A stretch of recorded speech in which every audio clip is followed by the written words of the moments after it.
সেইটো সময়তে 200 বছৰ আগতেই নীলাম্বৰ আৰু পীতাম্বৰ দুই ভাই ককায়ে নিজৰ দেশৰ কাৰণে তেওঁলোকে প্ৰাণ আহুতি দিছিলে।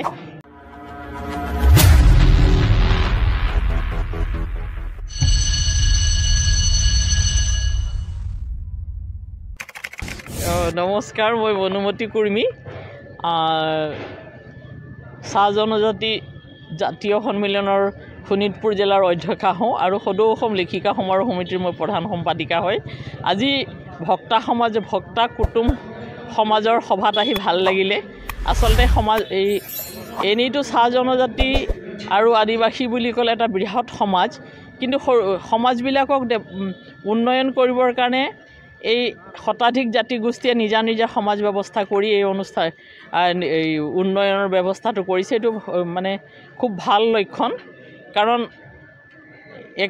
এতিয়া 1 কোটিৰ ওপৰ মানুহ হৈছে। 1 কোটিৰ ওপৰ মানুহক আমি একেলগে উন্নয়নৰ দিশ দেখুৱাব নোৱাৰোঁ বা নিজেও কৰিব নোৱাৰোঁ, কিন্তু সমাজবিলাক যিহেতুকে শতাধিক জাতিগোষ্ঠী আছে, নিজৰ সমাজবিলাকক লৈ তেওঁলোকে সাহিত্য সংস্কৃতি বা অন্য শিক্ষাৰ ক্ষেত্ৰত তেওঁলোকে আগুৱাই নিয়াৰ প্ৰয়াস কৰিব। আমি সেইবিলাকেই আলোচনা কৰিছোঁ আৰু খুবেই ভাল লাগিলে। অসমৰ বিভিন্ন ঠাইৰ পৰা আহিলে। তেওঁলোকৰ অসমৰ 8খন জিলাতহে মানে ভক্তা আছে বুলি গম পালোঁ, আৰু সেইকাৰণে তেওঁলোকক আমি সেইটোৱেই উপদেশ দিলোঁ যে আমাৰ শিক্ষা নহ'লে এটা জাতিৰ উন্নয়ন নহয়, আৰু সেই শিক্ষা দি নিজৰ সমাজখনক আগুৱাই নিয়াৰ কথাটো আমি কৈছোঁ। আৰু আমি অধ্যয়নমুখী হৈ এইটোৱে গম পালোঁ যে ভক্তাসকলৰ তেওঁলোকৰ সেইটো সময়তে 200 বছৰ আগতেই নীলাম্বৰ আৰু পীতাম্বৰ দুই ভাই ককায়ে নিজৰ দেশৰ কাৰণে তেওঁলোকে প্ৰাণ আহুতি দিছিলে। কিন্তু এই চাহ জনগোষ্ঠী আদিবাসীসকলৰ বিভিন্ন সময়ত বিভিন্নজনে দেশৰ কাৰণে জাতিৰ কাৰণে প্ৰাণ আহুতি দিছে। এইবিলাক কথা আচলতে ইতিহাসত ঠাই পোৱা নাই, আৰু এইবিলাক ঠাই পোৱাটো আমি বিচাৰিছোঁ। কাৰণ আমি দেখিছোঁ যে চাহ জনগোষ্ঠী আদিবাসীসকলৰ যথেষ্টসকল লোক সমাজখনৰ কাৰণে দেশৰ কাৰণে নিজকে প্ৰাণ উৎসৰ্গা দিছে। তেওঁলোকে শ্বহীদ বুলিও তেওঁলোকে স্বীকৃতি নাপালে, অকল নিজৰ জাতিবিলাকে তেওঁলোকৰ কথাটো আজি ভাবিছে, আৰু তেনেকুৱাকৈ হ'লেও দেশে জানক, ৰাজ্যখনে জানক বুলি আমি ভাবিছোঁ। ধন্যবাদ।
La